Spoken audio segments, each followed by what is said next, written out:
la bienvenida y las buenas tardes al comentario del profesor Fausto Montes de Oca.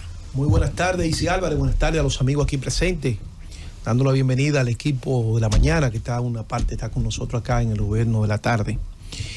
Bien, señores, el comentario nuestro va a estar referido hoy a la renuncia de la decana Claudine Gay de la Universidad de Harvard en Estados Unidos. No sin antes hacer un recuento sobre el tema de cómo el mundo ha estado dividido siempre en polos, vamos a decir, de pensamiento ideológico. Si nos ubicamos en la Edad Media, recordemos el tema que se dio entre los católicos, los musulmanes, los israelitas, ¿verdad?, los que practican la religión del judaísmo, y toda esta persecución que se dio en la España a raíz del 1492 con el descubrimiento de América y también con la unificación de España a raíz del matrimonio de los reyes Isabel la Católica y Fernando de Aragón. Entonces todo esto dio pie también a un movimiento que llamó la Cruzada, que era perseguir a los que no eran católicos. Luego otro movimiento que se dio a nivel mundial, donde la gente se separaba por la forma de su pensamiento, vino dado por el tema ideológico, político-ideológico. La Revolución Rusa del 17 creó las condiciones en la formación de la Unión Soviética, que fue Rusia a la cabeza, con países de la órbita, ¿verdad?, que fueron agregándose y convirtieron eso en la Unión Soviética. Eso se convirtió en un polo antagónico con el mundo occidental, con Estados Unidos y Europa a la cabeza. Hoy nosotros como sociedad, como humanidad, probablemente no notemos que el mundo siga dividido en temas ideológicos. Sin embargo, aunque son una ideología de baja intensidad, sin embargo, seguimos viendo, vamos a decir, la radicalización de pensamientos, vamos a decir, que se contraponen. El mundo no está encontrando en el diálogo punto de entendimiento, sino que todo se va a lo extremo. Nosotros acabamos de ver un proceso en Argentina. En Argentina es un país que tiene una inflación, cuando el cambio de gobierno vino, de 800%. O sea, un país que tocó fondo. Ese país escogió a una persona, Javier Milei, con un discurso totalmente radicalizado. Probablemente en democracia nunca un pueblo había escogido un presidente con planteamientos tan disruptivos. O sea, esta persona llega a la presidencia de la Argentina con unos planteamientos inaudito, que nadie había escuchado. Y lo dice a la franca: hay que sacar el ministerio, hay que hacer el Estado más pequeño, y un grupo de posiciones que bien podrían encajar dentro de lo que en los años 70, 80 se criticó como el movimiento, vamos a decir, el movimiento neoliberal que planteaba en toda América Latina la privatización de las empresas del Estado. ¿Qué está sucediendo ahora? Como bien saben, en el Medio Oriente se dio una situación, un ataque de parte del grupo terrorista Hamas, de Hezbollah. En un domingo temprano penetraron la frontera de Gaza e irrumpieron matando civiles israelitas. Esto tuvo una respuesta del gobierno de Netanyahu, una respuesta a ese atentado terrorista.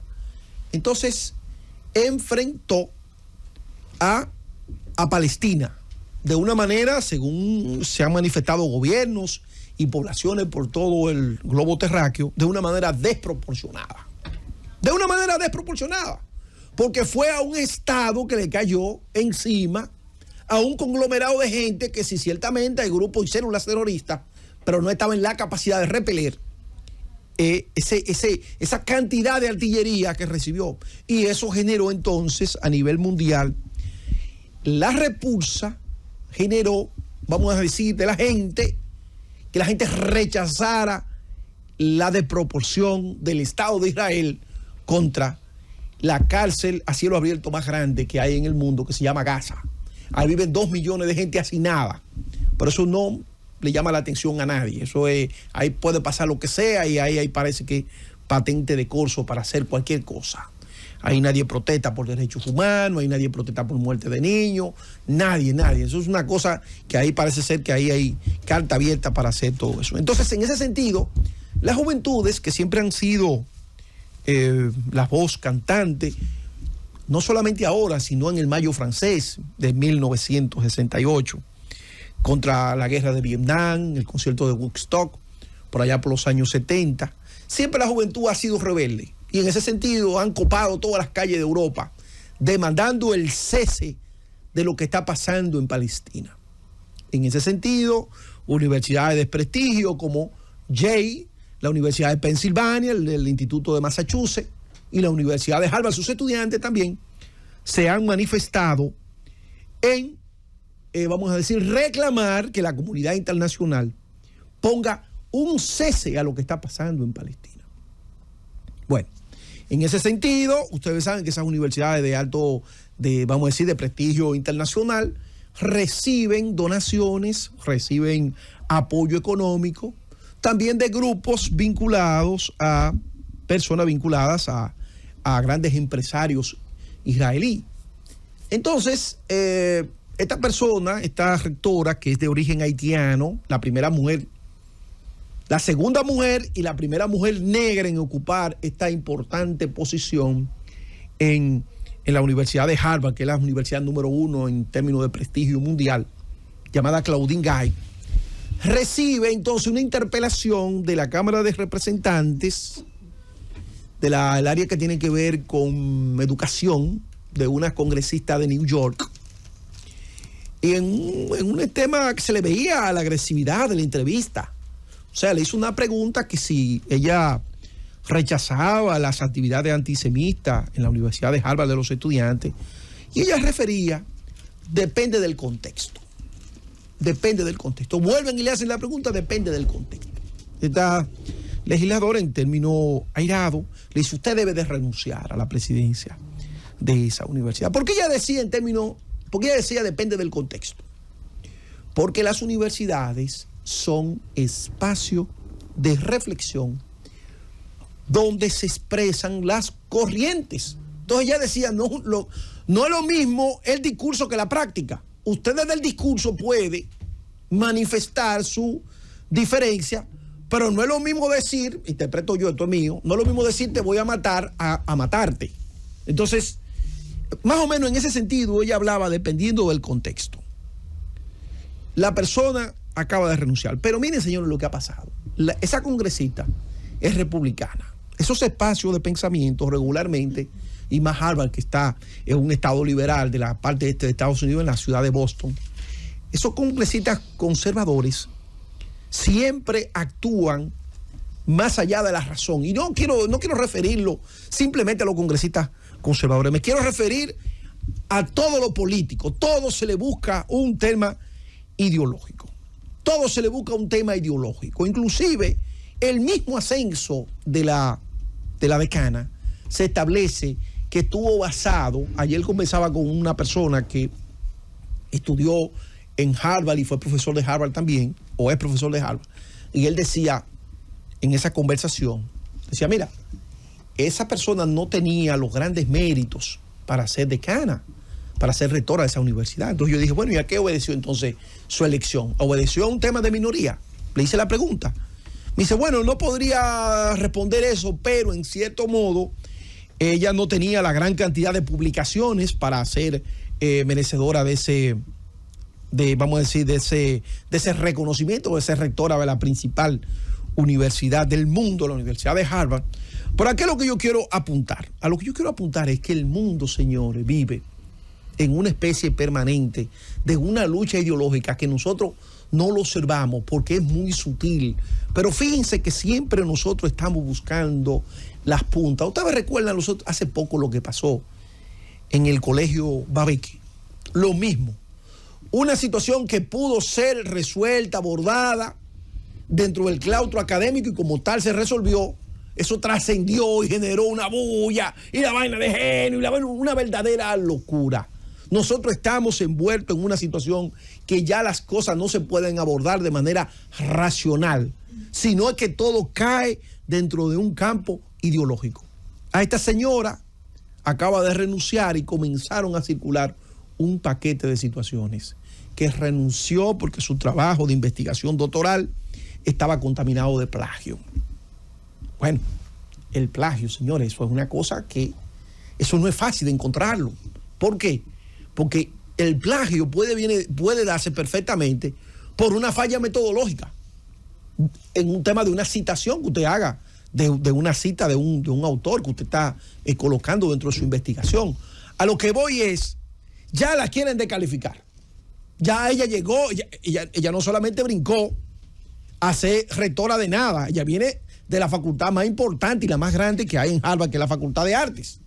Pero ya le quieren armar todo un tema simplemente porque ella no fue categórica y dijo que sancionaba a los estudiantes por actividades antisemitas. Y ella lo que ha dicho es, depende del contexto. Porque, por ejemplo, si usted en una universidad que es un centro del pensamiento, que siempre han sido así las universidades, por ejemplo, la Universidad Autónoma de Santo Domingo, ¿cuántas actividades no han hecho sus estudiantes en favor del pueblo palestino? Pero esa actividad, entonces, desde el punto de vista de la campaña antisemita, tendríamos que ver entonces que la UAS está en contra del Estado de Israel. Y no es así, porque inclusive en el propio Estado de Israel, los ciudadanos israelíes están saliendo a la calle para protestar contra su propio gobierno. O sea, la tolerancia debe de ser lo que defina a esta época en la que nosotros estamos viviendo, no la intolerancia. ¿Por qué? Porque probablemente esos estudiantes se manifestaban como lo han hecho otros en otra parte del mundo en contra de lo que se está llevando a cabo en Israel. Porque era como el tema que estábamos hablando aquí. Defender a Palestina, el pueblo de Palestina, no es defender las actividades terroristas de Hamas, de Hezbollah y de Al-Fatah y de todos los grupos terroristas que hay en esa región. No, no es eso. Se está defendiendo la de proporción que hay ahí de combate. Porque cuando cae un cohete israelí en un barrio de Gaza, no está identificando terrorista de no terrorista. Está cayendo a mansalva cuando se usa fósforo blanco. No se está distinguiendo, este es el terrorista. De vida me tengo que defender, ¿verdad? Como Estado me tengo que defender, pero ¿defender de quién? De un fantasma. ¿A quién tú le estás disparando? ¿A quién tú estás buscando? No, población civil. Entonces, en definitiva, mis queridos amigos, aunque no lo veamos, el mundo, como estuvo hace 500 años y como estuvo hace 60 años, el mundo está envuelto en una lucha ideológica que uno no logra verla porque esta es una lucha ideológica que no pone en peligro ni las libertades, ni el capital, ni las relaciones obrero-patronal, no lo pone en peligro. Pero son luchas de baja intensidad. Entonces, fíjense, ese caso de esa rectora de esa universidad es la mejor demostración de cómo anda el mundo. Frente al no dar una respuesta como la quería la diputada del Partido Republicano, de sancionar esas actividades que son fruto de actividades normales dentro de una universidad. La identificación con los muertos de Camboya, de Pol Pot, la identificación con la víctima del Trujillato, la identificación con la muerte de las hermanas Mirabal, que por eso en la ONU se celebró el 25 de noviembre como Día de la No Violencia contra la Mujer. Entonces, esos grupos estudiantiles de esas grandes universidades siempre han tenido una identificación con lo que ellos creen que es lo justo, que es la defensa de los derechos humanos de los más vulnerables. Pero eso le ha costado entonces a esta señora su renuncia, para además, no tan solo se quedan ahí con la renuncia, sino que la desprestigian. Renunció porque le encontraron plagio. Una mujer que tiene toda una vida en la vida académica, fue decana, anteriormente fue decana, hizo grandes aportes desde su tesis doctoral. El mismo consejo dice, sí, ella tuvo unas deficiencias metodológicas, pero eso fue subsanado.